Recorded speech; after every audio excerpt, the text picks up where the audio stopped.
Hari itu Nick sedang menunggu lampu merah. Tiba-tiba pistol mengarah ke kepalanya. Ini adalah perampokan. Paul meminta Nick untuk memberikan semua uang. Dan Nick hanya melihatnya sekilas. Ini membuat Paul kebingungan. Aku sedang merampok, bos. Dapatkah Anda bekerja sama?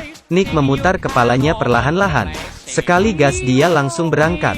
Kemudian mengunci pintu mobil dan mengemudi dengan cepat. Paul mulai ketakutan. Dia terus mengancam Nick agar menghentikan mobil. Tapi Nick hanya mengabaikan dia. Dan mengemudi mobil ke kota kecil. Sepanjang jalan menabrak barang-barang. Ketika Paul melihat van di depannya, dia pikir sudah waktunya untuk berhenti. Tapi Nick langsung menabraknya. Lalu dia membuka jendelanya, mengeluarkan dompetnya. Dengan menentang dia berkata ke Paul, "Kamu mau uang ya? Saya tidak mau kasih kamu." Ini membuat Paul kebingungan. "Itu kan dompet kamu sendiri." Belum selesai bicara, dia disemprot dengan air cabai oleh Nick. Mobil saja tidak bisa tahan dan melompat. Begitu, Nick melaju sepanjang jalan ke padang belantara. Melihat tempat sepi ini, Paul berpikir di dalam hati, kali ini mampuslah, ketemu orang sadis. Tidak berhasil merampok uang, nyawa juga bisa hilang. Dia memohon Nick melepaskannya. Melihat Nick yang berekspresi dingin, dia tahu ini tidak mungkin. Mereka datang ke resto cepat saji. Paul yang dibebaskan, datang ke tepi jalan dan ingin tumpangan kembali. Tapi mana ada mobil di hutan belantara ini? Tak berdaya, Paul terpaksa meminta tolong Nick. Nick berkata, "Kau merampok saya dan meminta saya untuk membawamu pulang. Apakah kau korsleting di otakmu?" Saat mereka berdebat, pelayan datang dan meminta mereka untuk membayar tagihan. Saat Nick memegang bajunya baru teringat, dia sudah membuang dompetnya. Saat itu Paul memberikan uang ke pelayan. Kemudian Paul berkata, "Begini, kamu bawa saya kembali ke kota. Biaya di perjalanan saya yang bayar." Nick yang tidak punya uang terpaksa setuju. Setelah setuju, mereka mulai berbincang.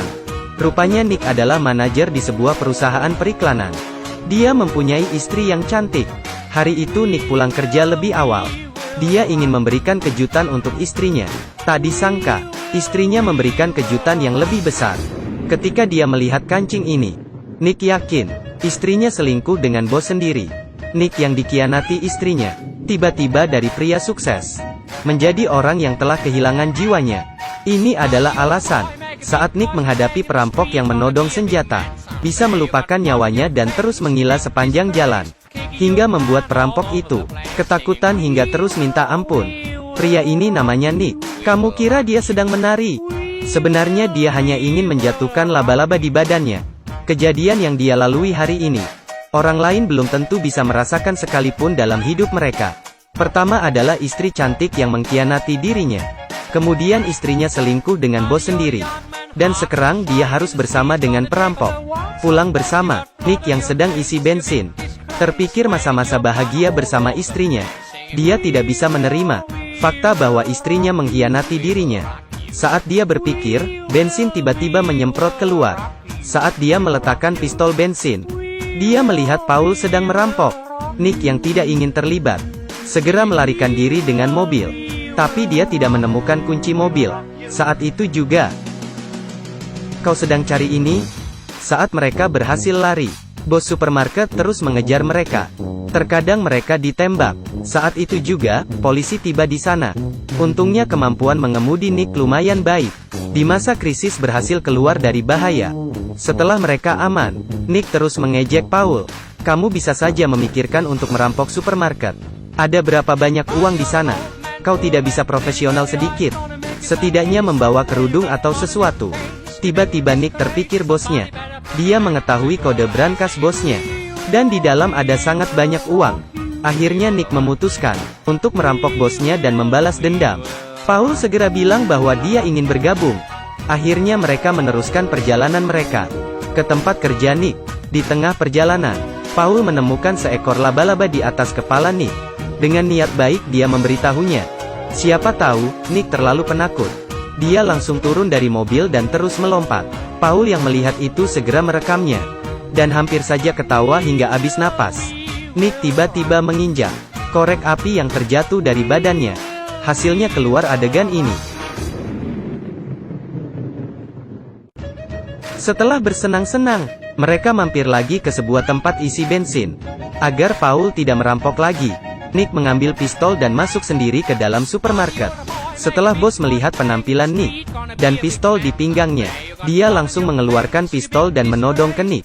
Dan situasi ini, bagaimana agar bisa menolong Paul dengan selamat? Ini sangat bingung. Di dalam supermarket, bos mengira Nick adalah perampok.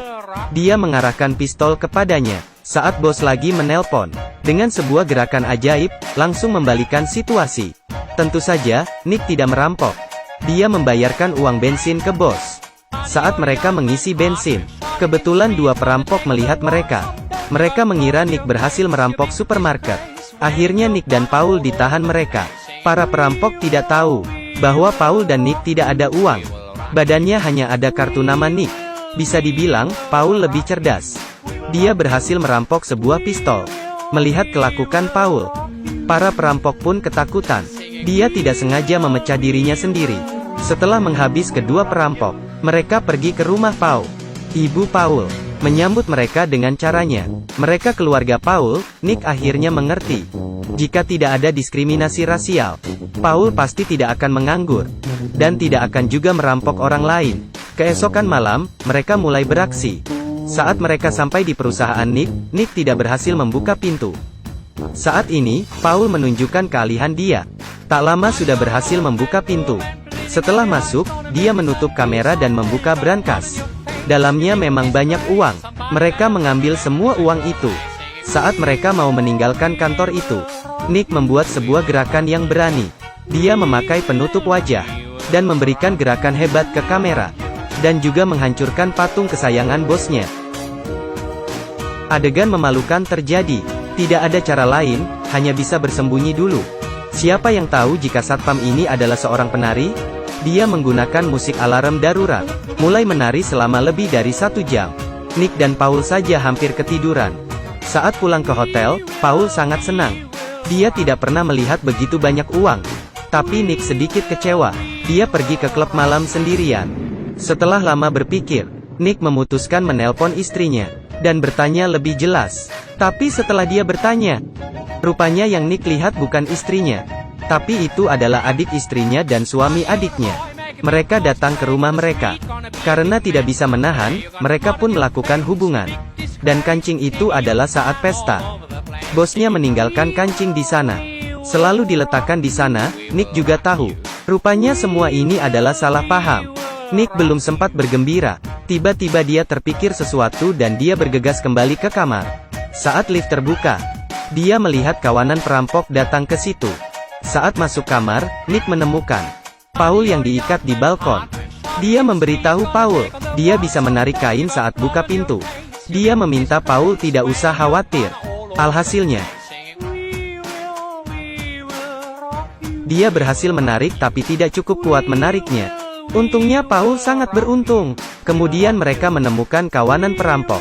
Nick menggunakan kemampuan menembaknya, dan berhasil mengambil kembali uang itu. Dia memberitahu sebuah hal ke Paul, dan dia memutuskan untuk mengembalikan semua uang ini, sehingga dia bisa kembali ke kehidupan sebelumnya. Paul menjawab, kau kembali ke kehidupan sebelumnya. Tapi kamu lupa, saat mengembalikan uang itu, saya juga akan kembali ke kehidupan sebelumnya. Terakhir, Paul mengembalikan uang ke Nick. Keesokan hari, Nick kembali ke kantor seperti biasa. Karena patung kesayangan bos dihancurkan, dia memaksa untuk memeriksa rekaman video. Ini membuat Nick kebingungan. Namun saat bos melihat rekaman video itu, dia melihat rekaman yang direkam Paul. Nick tahu bahwa ini semua adalah bantuan dari Paul. Kemudian dia menemui Paul, dan berhasil menemukan pekerjaan untuknya. Keduanya berteman baik, dan melalui kehidupan yang bahagia. Sampai ketemu lagi.